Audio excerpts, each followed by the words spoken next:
And today I want to talk about people asking for what they want. So often when I work with clients, they come to me and they kind of have this negative viewpoint and say things like, I don't ever get what I want, other people get what they want, but I never seem to get what I want.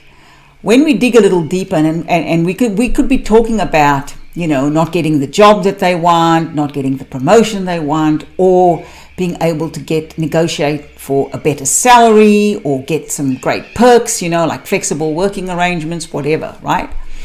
And they believe that, everyone else might get it, but they don't get it. Now, often when I dig through some questions with them, I discover that they haven't, first of all, bothered to ask. They kind of expect the boss, the manager, to know that they're good at what they're doing and therefore should be given a shot at a promotion, for example. Now, if you aren't going to, first of all, ask, how is someone even going to know that you're interested? So that's one thing to consider first. Are you brave enough to ask? Second thing to consider is, how are you asking? Are you asking in an empowered way? Are you negotiating, in other words? Because negotiation is fundamentally, in its simplest form, it's a two-way conversation where you get to ask for what you want, but you also get to give something to the other person, right?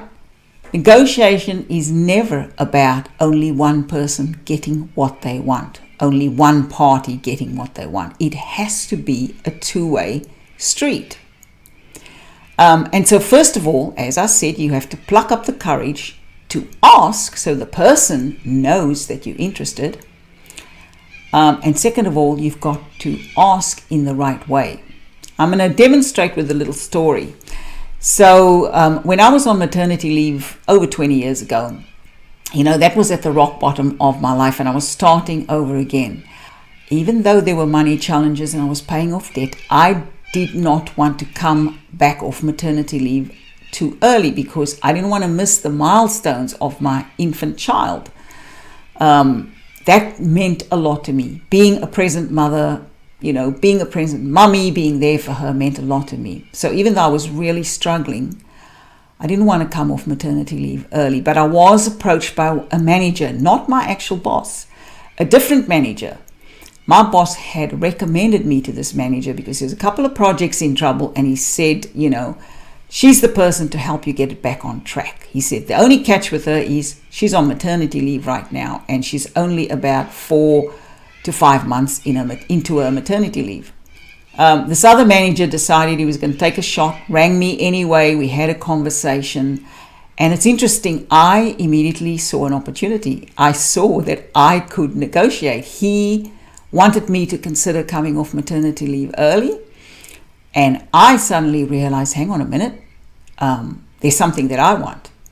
What I wanted was to be able to work 1 day a week in the office, have all my meetings on that one day, and then do the rest of it from home. Now, this is obviously in a time when it wasn't fashionable or even considered.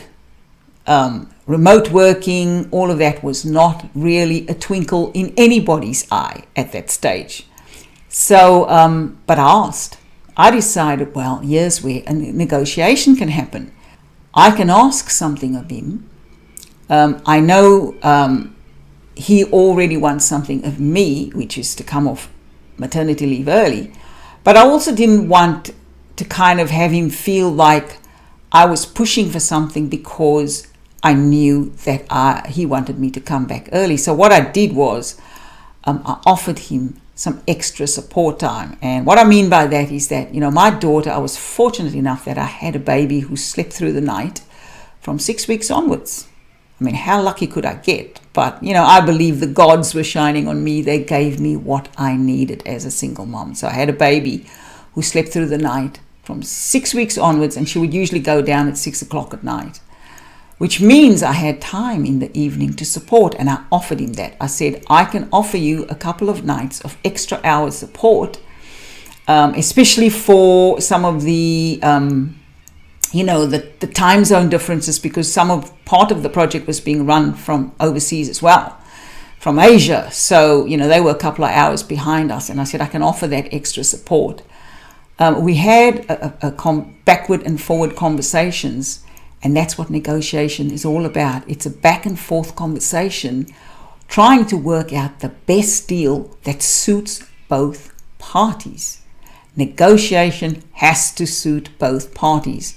One party can't get one over on the other party, so to speak. One party can't be the only party benefiting. Otherwise, it's no longer negotiation. And it leaves a sour taste in people's mouth. So that's the art of negotiation. To get what you want, you need to get really good at the art of negotiation. Meaning, asking for what you want, but also offering something to the other person in return. That's what it's all about, isn't it? And so in the end, I was able to go into the office. We agreed I would go into the office 1 day a week, work the rest of the time from home. But I also supported on a couple of nights, evenings, gave extra and extended support. It was a win-win situation for us. And the thing is, what happened was that it built incredible trust between me and this new manager. The same kind of trust that I had with my previous manager, who had recommended this other guy to, recommended that he follow me up and try and get me off maternity leave early. And that's kind of how that really important relationship runway started for me with that particular manager, and then other managers following that. And so you can get what you want. This is what I'm trying to say. The point is that first of all, have the courage to ask. Ask yourself the question, have I really asked for what I want? And have I really asked in an empowered way? Have I really negotiated the terms, given someone what they want, and then asked for what I want as well, so that both parties end up winning? If you're going to have longevity in your career, in your life, in your lifestyle, then getting really good at the art of negotiation is going to be super important. Before we leave the Happy Career Hub little corner where we've had our serious little chat, I want to encourage you to never give up. Never give up. You can have what you want. Just be courageous enough to ask for it and to negotiate for it. As always, wishing you a happy day, and reach out if you have any questions or you need any guidance or assistance. I look forward to helping you.